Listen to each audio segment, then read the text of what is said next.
The entrepreneurial myth. We come up with the quotation, they intoxicate themselves with work so they won't see how they really are. The entrepreneurial myth is the myth of the entrepreneur.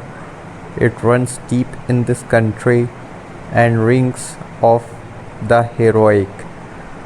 Picture the typical entrepreneur and Herculean pictures come to mind. A man or woman standing alone, wind blown against the elements, bravely defying insurmountable odds, climbing sheer faces of Trichia rocks, to realize the dream of creating a business of one's own.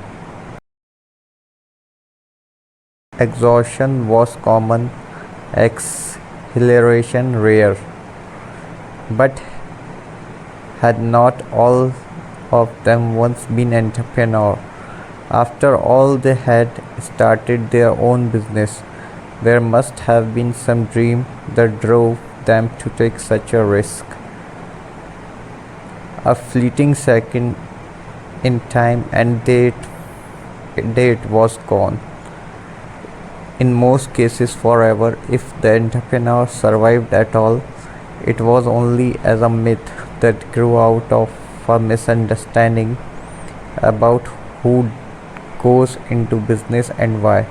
A misunderstanding that has cost us dearly in the country, more than we can possibly imagine, in lost resources, lost opportunities, and wasted lives. That myth, that misunderstanding, I call the E myth, the entrepreneurial myth, the myth of the entrepreneur.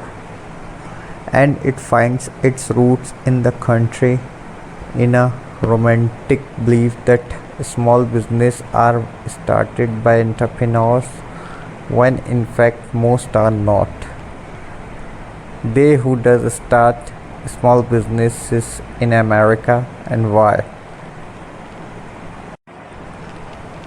Here we come up further, the entrepreneurial Caesar. Well, if you are like most of the people I have known, you are working for somebody else. What were you doing? Probably technical, well, like almost everybody who goes into business. Then one day, for no apparent reason, something happened. It might have been the weather of the birthday or your child's graduation from high school. It might have been the paycheck you received on a afternoon, or a sideway glance from the boss that just did not sit right. It might be really appreciate your contribution to the success of his business will not follow the same for your boss. It could have been anything, it does not matter what, but one day, for apparently no reason, you were suddenly stricken with an entrepreneurial seizure. And from that day on, your life was never to be the same. The idea of being your own boss, doing your own thing, singing your own song become obsessively irresistible. When you were stricken with an entrepreneurial seizure, there was no relief.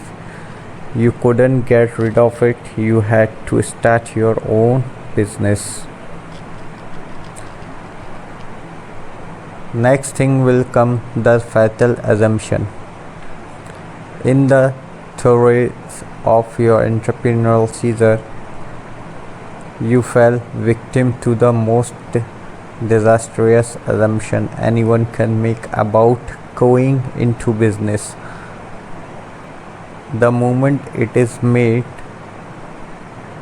for the grand opening of your own business, that fatal assumption is begun. If you understand the technical work of a business, you understand a business that does that technical work. And the reason it's fatal is that it just is not true. To the technician suffering from an entrepreneurial seizure, a business is not a business but a place to go to work. So it with carpenter, the barber, the technical writer, the engineer, the musician. All of the above believing, understanding the technical work of the business, they are immediately and eminently qualified to run a business that does that kind of work, and it's simply not true.